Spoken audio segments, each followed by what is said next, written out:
What would happen if Cuba got mad and attacked other countries? Its first targets would likely be nearby Caribbean nations.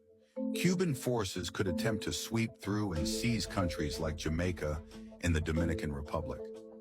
After expanding its territory, Cuba might push into Central America, occupying Panama, Nicaragua, and smaller neighboring states.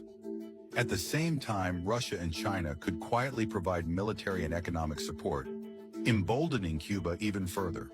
Cuban forces might then begin targeting U.S. ships operating near Florida and even launch attacks against Mexico. However, Mexico would be prepared and quickly counterattack. The United States would move warships close to Cuba's coastline, followed by intense bombardment on land. In a short period of time, Cuba would begin losing its newly captured territories and be forced to retreat, consolidating back within its original borders. What would happen if Japan tried to restore its empire? The first target would likely be South Korea. With a stronger and more advanced military, Japan could launch a rapid offensive, overwhelming South Korean defenses before a full response is organized. The United States would immediately dispatch its fleet to the Korean peninsula to support its ally.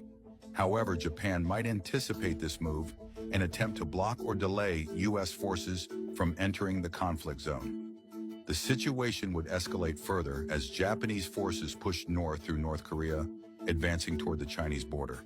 In response, China would quickly reinforce its frontier to secure its territory. Japan's next objective could be Taiwan. Once again, Taiwan could fall under heavy assault and be taken over. This would provoke both China and the United States, pushing them to formally declare war on Japan. Now facing two major powers, Japan would rush to strengthen its military position, fortifying and defending its newly revived empire as the region descends into a massive and dangerous conflict.